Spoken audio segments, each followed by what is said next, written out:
चाहूंगी कि जो इस चीजों के जिम्मेदार हैं उनको पकड़े। मेरे बेटा तो बेगुनाह बेकसूर है, उसको क्यों इस तरह पकड़ा गया? इस तरह तो नहीं करना चाहिए ना, जिस तरह मेरे बेटे के साथ सलूक किया गया। कोई गुनाह साबित नहीं हुआ, बिल्कुल इनोसेंट है मेरा बेटा।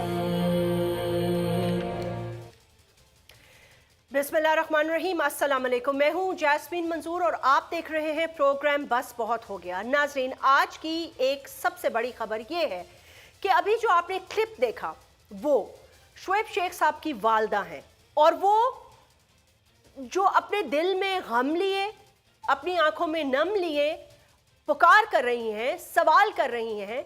उनका सवाल बिल्कुल जायज़ है। आज सबसे बड़ा पाकिस्तान में सवाल ही ये है कि क्या चीज जायज है और क्या चीज नाजायज है। कौन है जो जायज को नाजायज और नाजायज को जायज करता है? कौन है जो अपनी मर्जी से किसी भी वक्त आईन को तोड़ के, मरोड़ के, शिकों को निकाल के, बिगाड़ के, उसके हुलिया हशर को खराब करके अपनी मर्जी से जात को पहुंचाने वाली, मैं यही कहूंगी कि जो मरात हैं या जात को पहुंचाने वाले जो रिलीफ है उसके लिए तगोदो कर रहा है।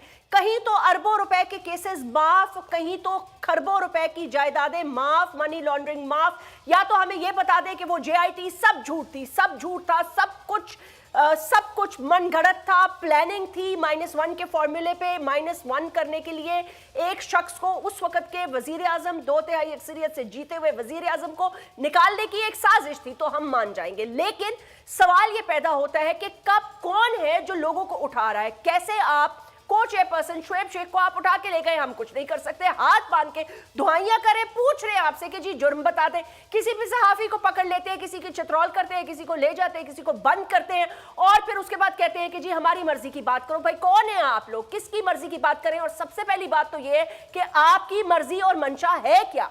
कभी मर्जी और मंशा नवाज शरीफ को -1 करना, फिर कभी मंशा इमरान खान को -1 करना, कभी मंशा किसी और शख्स को -1 करना, कभी असफंदियार को -1 करना, कभी किसी को -1 करना। आप एक ही दफा तय कर लें कि 50 साल पाकिस्तान में -1 कौन होगा, कौन रहेगा, किसका इक्तदार होगा और किसका इक्तदार खत्म किया जाएगा।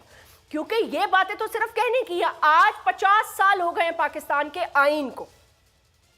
क्या कोई ऐसी शिक है इस आईन की जो हमने न तोड़ी हो? यही आईन हमें बड़ा अच्छा लगता है। जब हम अपनी मर्जी की मंशा की बातें मनवाना चाहते हैं तो जी आईन की रोशनी में, खत्म हो गया तो जी आईन की रोशनी में, ये अमेंडमेंट ले आओ तो आईन की रोशनी में। फिर आप कहते हैं पाकिस्तान में अवाम सरचश